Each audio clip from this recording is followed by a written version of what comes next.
thank you all for coming. If you feel uncomfortable being on camera, that because we're recording, please do turn your camera off. And sorry about the little technology flub. That was frustrating, to say the least. And I appreciate you sticking with me. Now, let's see where we are here. I'm going to start from the beginning. Are you seeing my screen?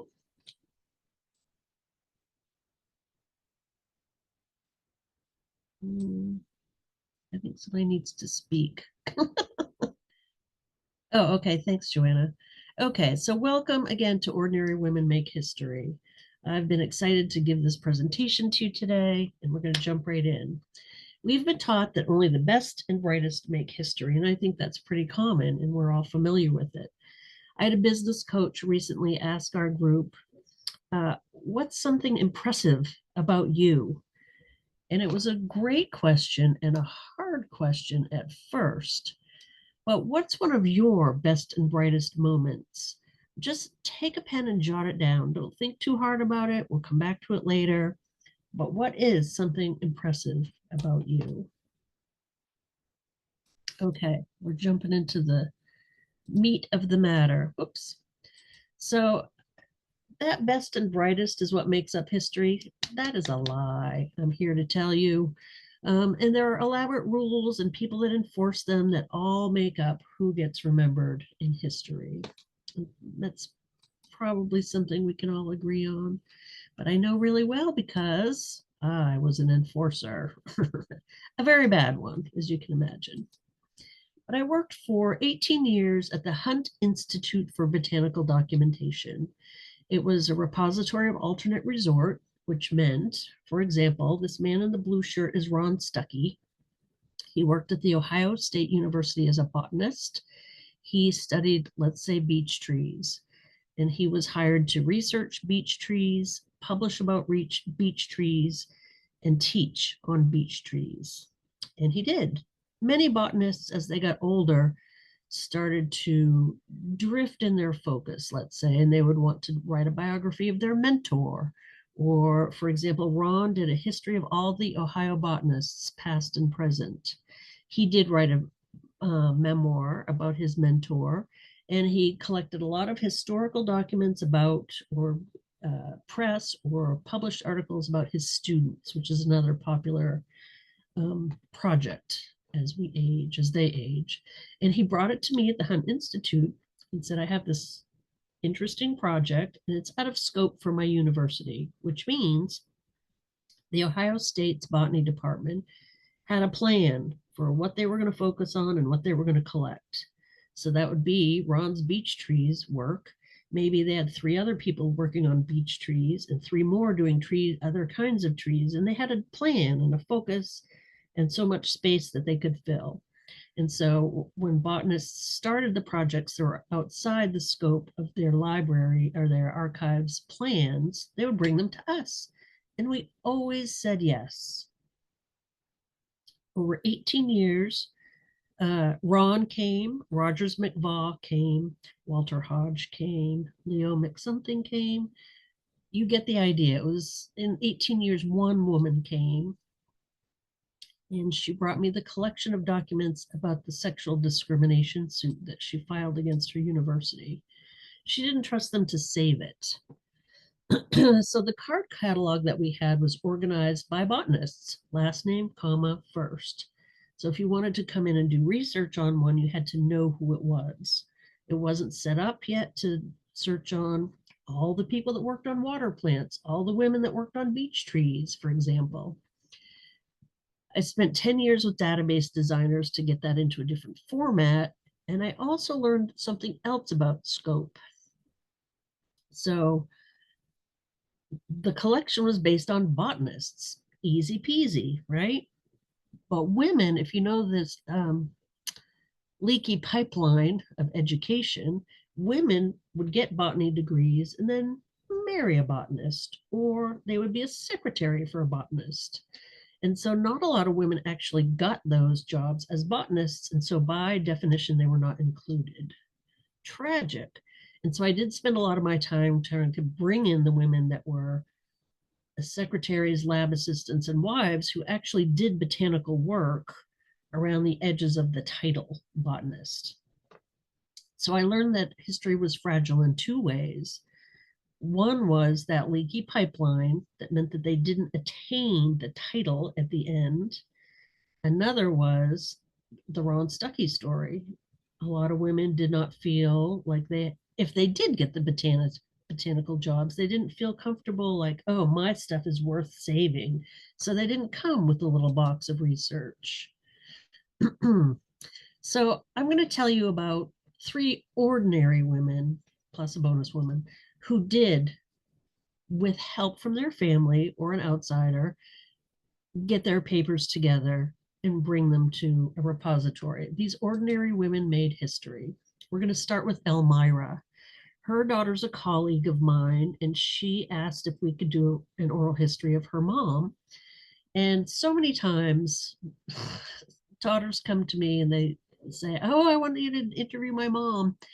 And so many times the moms say no. I've gotten to the point where I won't take their money until they've really got the mom on board because, we've had to back out of a lot of things. And it's taken me a long time to figure out that's where I need to start, is talking about why women are worth recording. But the moms would say, I'm nobody. I didn't do anything. I'm just an ordinary woman. Luckily, Elmira said yes. So we all got together on Zoom and did her oral history. She was from Holly Springs, Mississippi, and she was great. I think after women reach a certain age, they do kind of find their mojo. And she said she started working on the farm when she was 6 or 7. She did kind of traditional kid work, right? Feeding the chickens and, easy stuff like that. But she tended the cows, which would have been huge compared to her, and her crops. And she even did some plowing, which means she knew hard work, and she said so. She also said that she loved school and she just laid it down. And I was smart too. She loved the spelling bee. She placed almost every year, and she only got one whipping, which was a little bit hard to hear, but it was part of her experience growing up. She went to the little country school until 6th grade. Then she went down into the town to a Rosenwald school. The Rosenwald schools were a social justice or charity project, depending on how you look at it, spearheaded by Julius Rosenwald, who's one of the founders of Sears and Roebuck, and Booker T. Washington, who was a famous Black social justice advocate. This photo is of the historical marker being placed in front of Elmira's school, I believe in the late 1980s. The schools were sprinkled all over the South. They were designed to educate African American kids who were in segregated communities that may not even have schools to attend that were accessible to them. This map shows that they built over 5,000 buildings. They all had the same plan, 2 rooms facing, east or whatever the thing was. And they did amazing work. The schools went all the way through the 1960s when desegregation kind of wiped out the need for that, for better or worse. That's a hard story. But most of the history of these schools comes from the donor side. So who funded it, what towns were they in, what permits did they have to get, what was the curriculum, who did they hire. And it's amazing to have this recorded story of her experience in one of these schools. None of them are, I don't think, operating anymore. So when Elmira was 11, her mom died. And this is her mom, Lizzie Harper, on the left. She's gorgeous. And she was young when she died. The family says, so Elmira's kids say that Lizzie was poisoned. We have not found a death certificate yet to confirm that. And there's also no information in that I could easily find. I know Dana's top-notch genealogists, so maybe you have better luck, Dana, but I didn't find any ancestry.com information on Lizzie, no newspaper articles, etc. So that's one of the tragedies of Black women in history, is that so little was collected publicly about them, like in the census records or voting registrations or whatever the way so many other populations were. But when she died, Elmira's dad invited his mother, Clara Talley, to come and live with them and help take care of the children. You'll notice that Clara was born in 1862, so she was born into slavery. And depending on when they actually got word that they were freed, that's not it wasn't one big like day that everybody was freed. It kind of trickled around to different communities. So she would have been released from slavery as a toddler, and she carried that wound with her into her life and into caring for Elmira. So Elmira's daughter is my colleague. And what I want to point out is how close we still are to slavery. It seems like over and done with a million years ago, but it's a lot closer than it seems when we start digging into these family histories, I find. Elmira spent her life in service. She was a teacher. The school came and got her. She didn't apply. They said, "We know you. We want you to come teach." She represented her Black church at regional and state and national functions, and they would get whiter and whiter the further up the hierarchy she went. And she worked over and over again as a poll worker, serving as a witness to many first-time voters and making sure that her community got to vote. Her granddaughter said to me, all the cousins knew. Now, Elmira had 10 kids. All the cousins knew. The minute you turned 18, she was there with her voter registration sheet, flapping it in your face, she said. All 10 of Elmira's kids went to college, and I find that just amazing. So our next step in this project is to gather, Elmira has passed, and her family wants to gather her photos, correspondence, her writing, her letters, and place them in the Ida B. Wells Museum, which is in their hometown. And it's a center for regional African American history. Okay, our next lady is Anna. Anna was sent for from Russia. She sailed into Boston, and she and her spouse married in 1914. He mostly lived and worked upstate, and she stayed in New York City, taking care of the kids, juggling jobs. And they had an asthmatic daughter, Maddie, which comes into play in the family in several ways, which we'll uncover a couple on the way. So they were apart a lot. Anna had 4 daughters and 4 sons, but only the daughters survived their infancy and toddlerhoods. So while her husband worked at a camp designed to reinforce Jewish culture, right? It was a place for kids and adults to learn Yiddish and practice the Jewish cultural traditions. They were afraid of, coming to America and having all that culture diluted as people tried to assimilate. And every generation of immigrants from all nations has to deal with this in their own ways. So he was up there. Anna, the red arrows pointing at Anna, stayed in New York City and raised those girls. Maddie, luckily for us, handwrote 4 pages of autobiographical snippets. And many times she mentioned her asthma, and it's highlighted here. She notes that all her sisters shared a room together, but she had to stay in her parents' bedroom so they could watch her breathing. And I'd love to know more about that. Back in the teens and 20s, there was no albuterol. So there was a lot of focus on keeping her calm and quiet, getting her out to the country, taking her to Rockaway Beach. It was really about managing her body and the air in really different ways. Another more shocking, I guess, paragraph tells us about Anna's story she told her daughters about being a small girl. I think she says she's 6, and hiding in the kitchen cabinets during the pogroms back in Russia.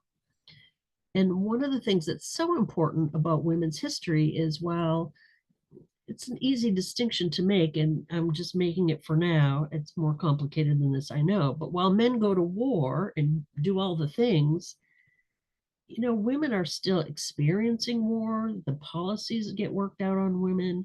And so having women's history brought to the forefront helps us understand how things worked out on a personal level and in the long run. Okay. So Anna worked in a downtown restaurant, which I believe is Manhattan. She went in one day and the boss said, "Oh, we're out of gefilte fish or something." And she said, "Oh, I could make that for you." So the next day she brought it in and he loved it. So she started making it for the restaurant. Soon she had a second dish that she made, and then a third, and I believe a fourth. And so I'm going to say that she had a little home business that she had at cooking at night, in addition to her job as a full-time waitress. So as she kept the girls going, she worked very hard.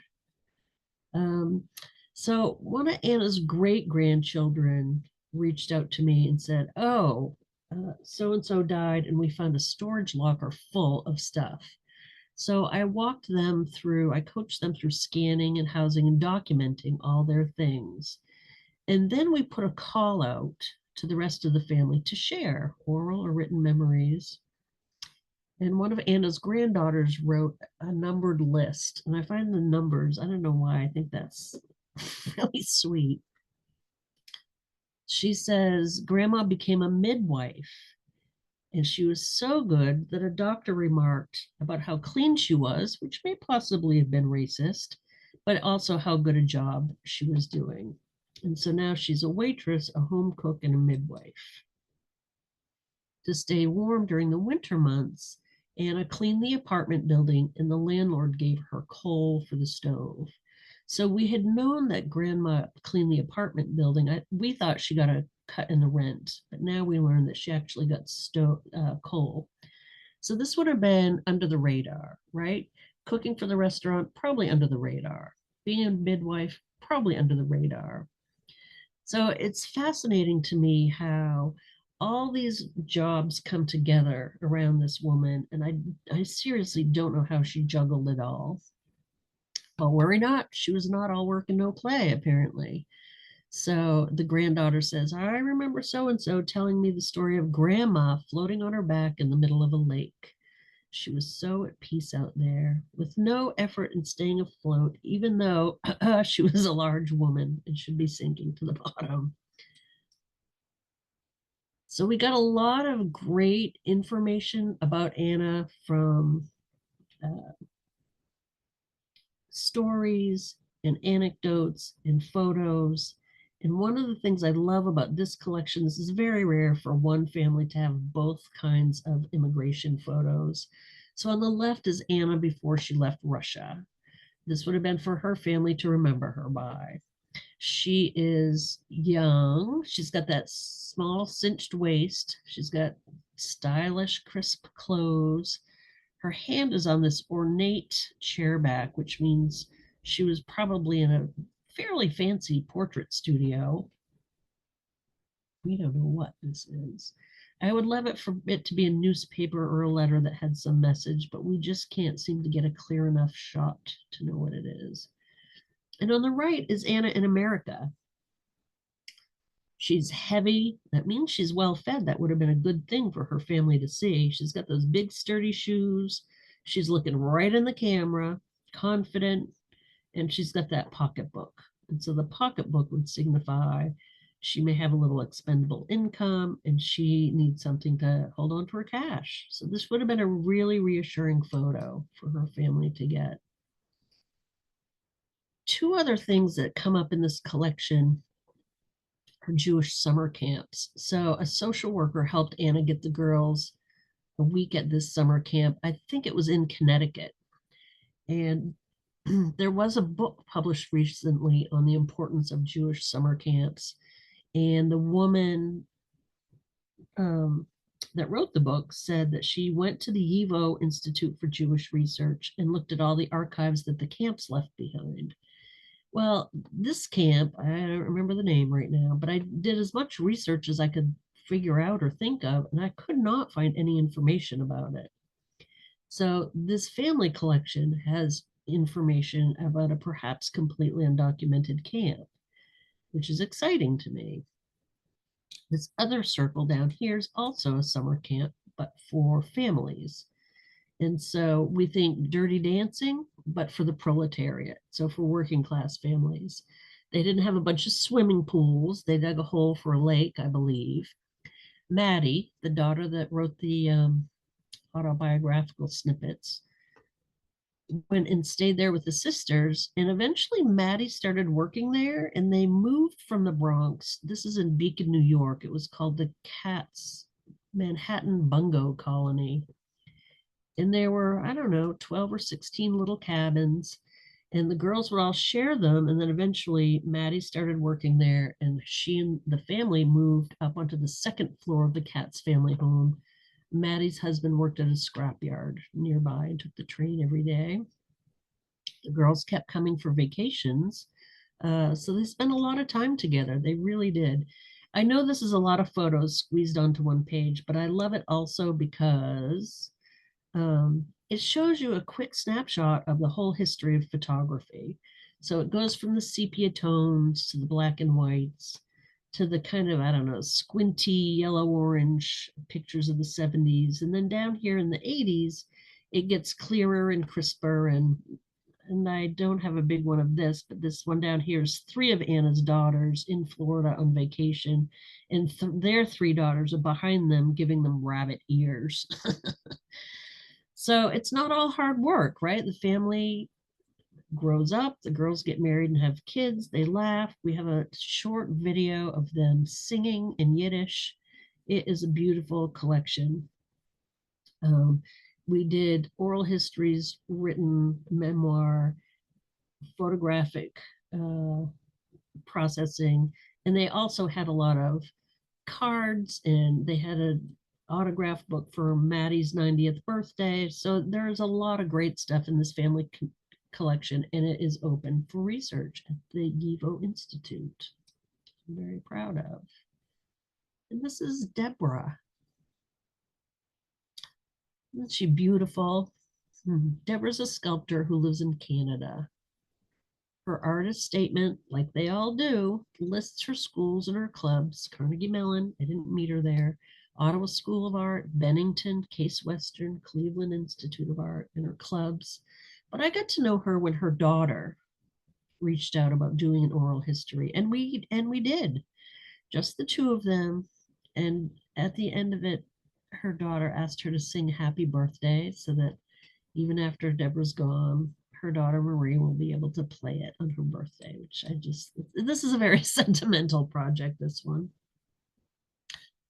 So Deborah is a little pip of a woman, and she works with these amazing, chisels and hammers and motorized tools and these big slabs of rock. She's brilliant. She is brilliant. And she's so much more than an artist, too, which is wonderful.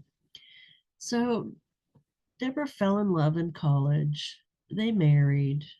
She had a beautiful blonde daughter, Marie. But that marriage didn't work out. That husband went back to, I think he's from Sweden. And Deborah and Marie moved closer to her parents in Ohio. She had met a guy named Bert back at college, and they talked on the phone for a couple of years, and it did eventually turn to romance. So, as a young model and actress in her oral history, she says how she fell head over heels for this guy. And she said, I thought this was it for the rest of my life. She's very gentle, but she was really forceful a couple of times. And this was one of the times, and also on this side of the screen. One day, Bert took off on his motorcycle and came back with his daughter. And so Deborah said she opened the door and she said, I was falling in love with her father and I fell in love with her instantly. She said her eyes were so dark you couldn't see the pupils. And she grabbed my heart. I wanted her. I wanted to raise her and I wanted her to be part of our family. So they, folded Jane into the family. Bert did all kinds of work. He and Deborah had started a film production company and they supported it with their outside work. So she was a model and an actress, and Bert did whatever he had to do. He was a conservator at the Met during the King Tut exhibit. He made jewelry for a while. He made leather goods for a while. And when things got tough and work dried up, he would sell drugs. I know, I'm clutching my pearls too. But here's the thing about making collecting boundaries, right? If we cut out any illegal activity or people that we feel don't measure up or people that seem kind of dangerous or what kind of, scary, that cuts out a lot of history. So here he is. In the mid 70s, dear Bert got restless and went to California to find himself. Deborah said she cried for a week. And her daughter chimed in and said, yeah, but then she got food stamps, painted the house, planted a big garden, and we just went on. So they folded Jane into their new all girl family. And I like to think this is the girls in the garden. So they stayed in touch over the years. And a couple of decades later, they became friends again. And Jane had stayed in the family all this time. When she died of lung cancer, they were all by her side, Bert and Deborah and Marie. And then a couple of years after that, Bert passed. And then after he died, Marie reached out to me again and said she'd like to do a remembrance of him. And so I sat down with Deborah and Marie and then Bert's current wife, Clara, and it was lovely. They were all friendly. We all, hippies. We all talked freely and it was lovely. And they all said how healing it felt. When that project was done, his wife asked for help managing and finding places for all the things that he collected. He was a voracious collector. And as he moved around the country, he left behind storage containers full of handmade musical instruments from Appalachia or old cameras or da da da.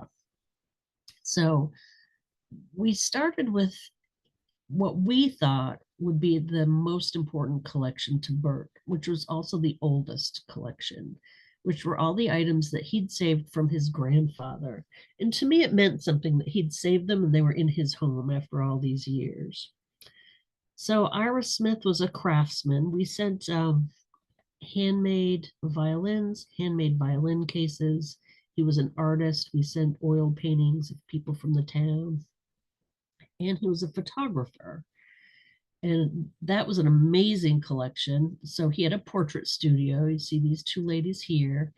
And if they're identified on the back, that gives so much information to the family and to the town because you can tell by looking, you can tell by the hats and clothes what year it is. I'm going to say late 19 teens or 20s.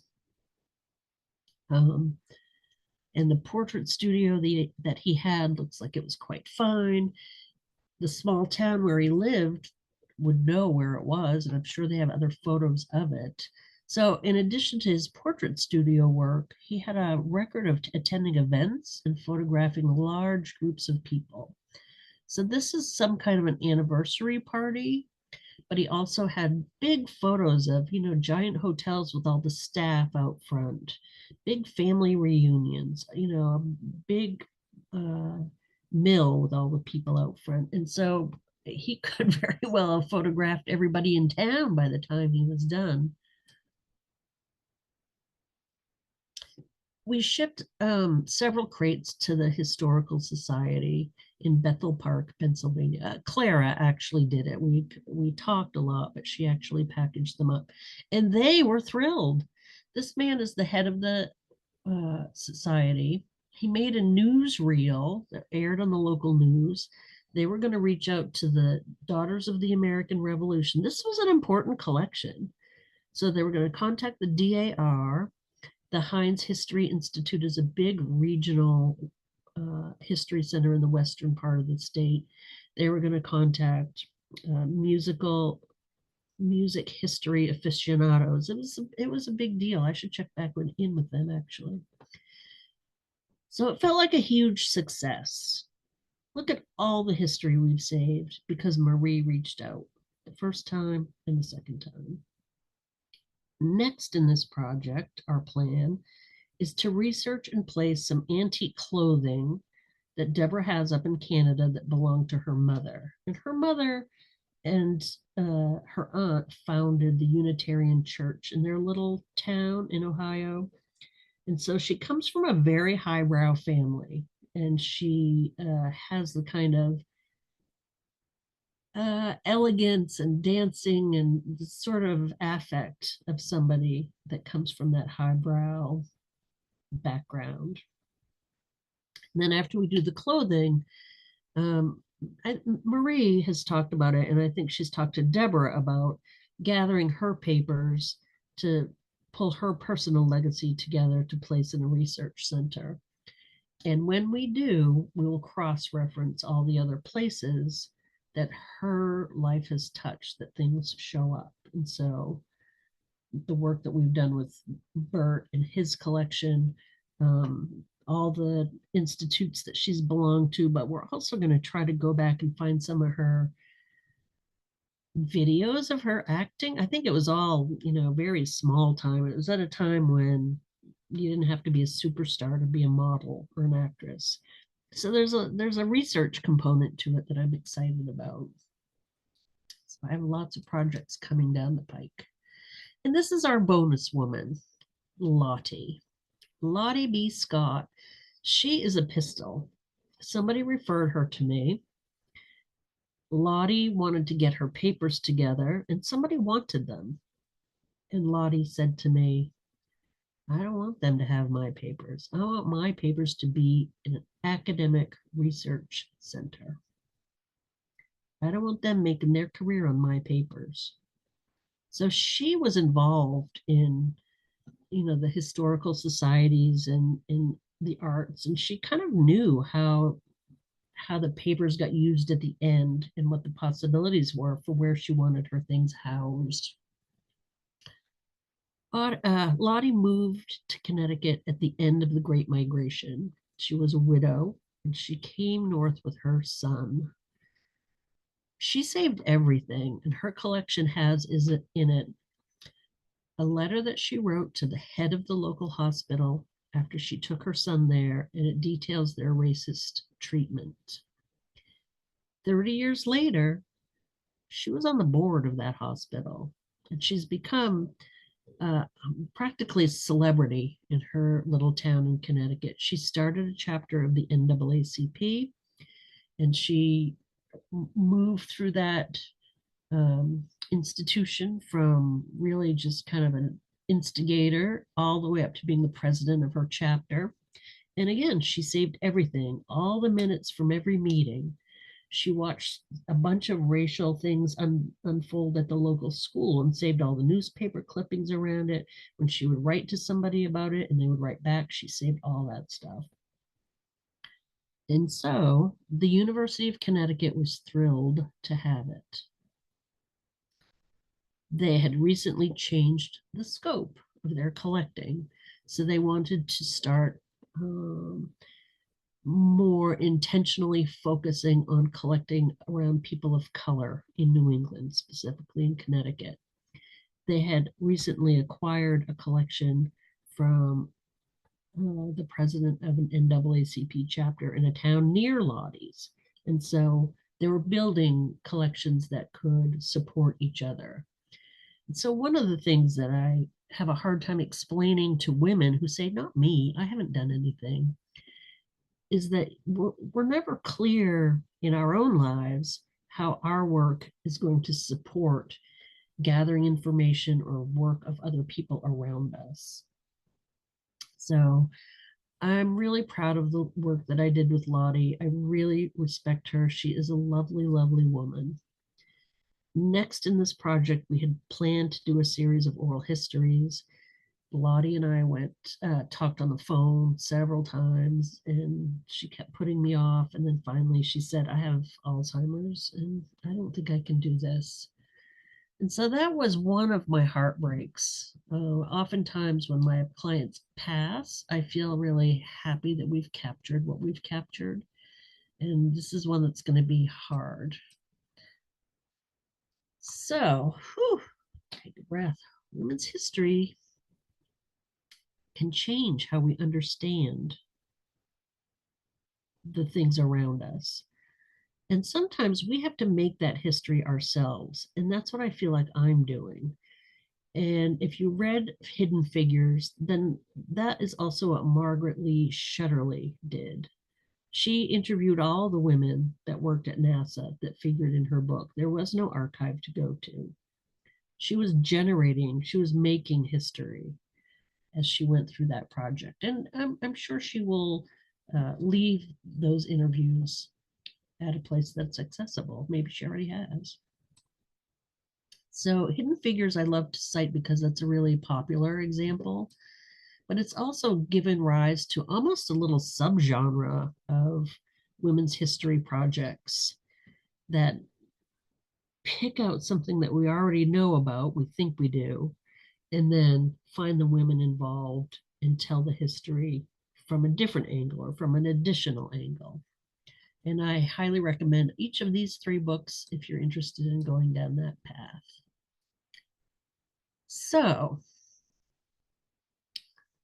I've already said that when I talk to a lot of women, and when I say they love my work, and when I say, okay, now let's focus on you, that's when they say, oh, I don't even have kids. Who would care?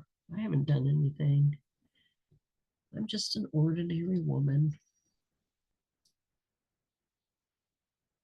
And I hope I've proven that ordinary women make history, and you do too.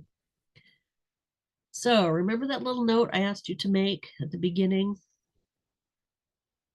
This is one of the writing exercises that I talked about in the description of this presentation. And just jot down maybe 3 things that are impressive about you. Don't make it too hard. I think this is very hard for people, but don't. Just hear some things that seem impressive when I think about myself. Originally that said when I tell other people. Whoopsie. But looking back, I taught skiing in the 80s, and I think, I'm a big old gray haired lump now. Who would have thought? I backpacked through Europe.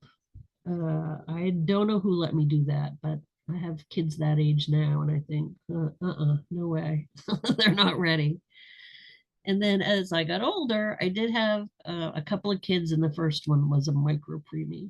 So he spent a couple of months in the NICU. So just take 1 minute. I'll watch the clock. Just take a minute and jot down a couple of things if you can. Do, do, do, do, do, do, do.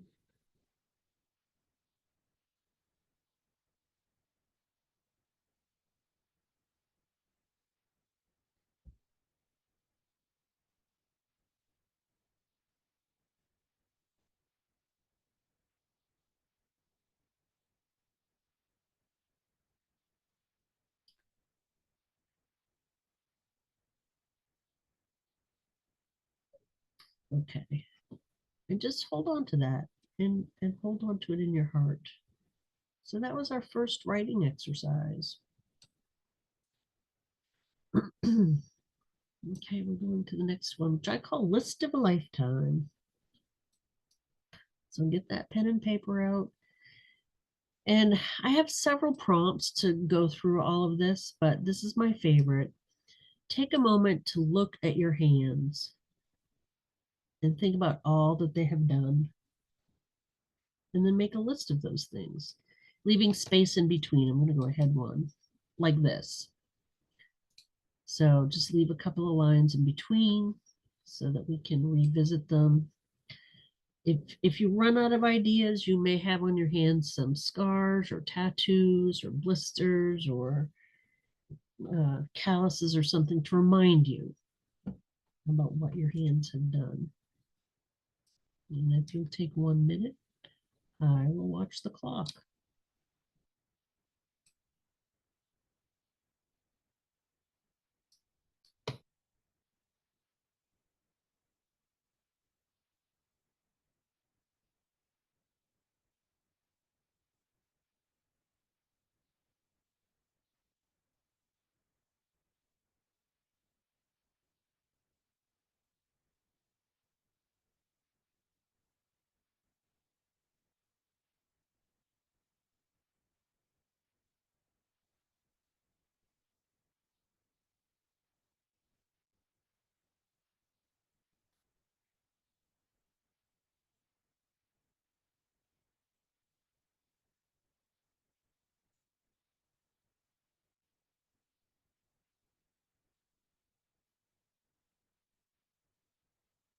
Okay, I'll call that time.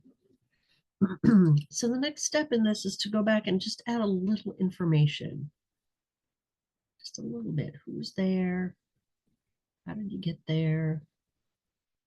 Push it out a bit and take 1 more minute, please.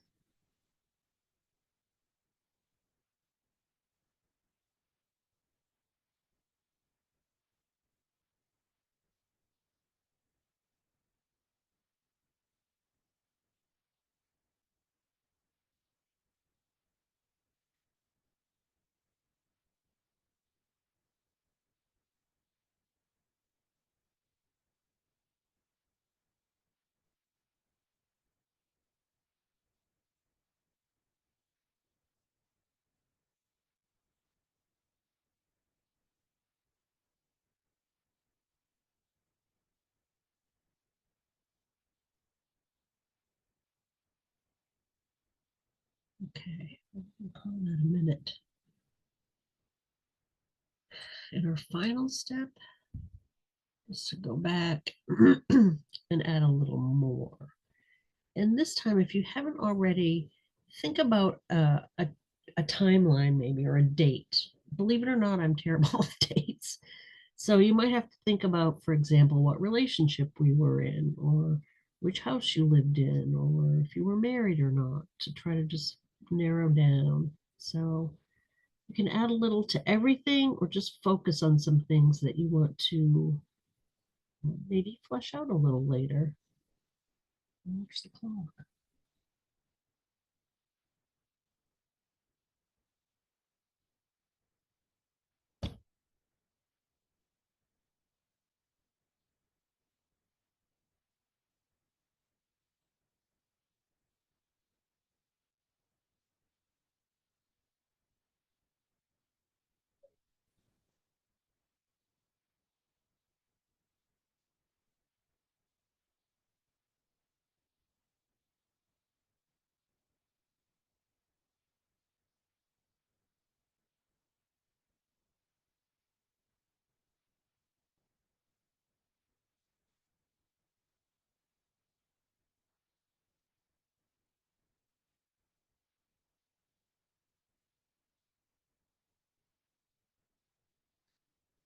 Okay, we'll call that time again. Okay, so I've really had fun with this offer. If you feel compelled to flesh out any of the items on your list or one of the things that makes you impressive, send me a paragraph or two or three, and I'll write back and tell you why it's important. What kind of project would need this information? What other kinds of work might be in this area? I'll tell you something about your story. I've really enjoyed doing this. I've done this presentation only once before, but it was really fun. Okay, so if you haven't already gotten it, I do have a handout. It's 1 page, but what goes in your archive. Um, Often people ask me, what would I ever save? So I made a list. And it's almost as important to know what to not bother with. And I think it's important to be able to just throw things with wild abandon. One of the collections I showed you was very sentimentally based. I'm very sentimental. And so I need to be able to say, oh no, no archive would want that. And so that's in there. So I want to say thank you for coming. And I'd love to answer some questions. And I have a question. I'm going to stop the recording so that we can look at each other and talk. Okay.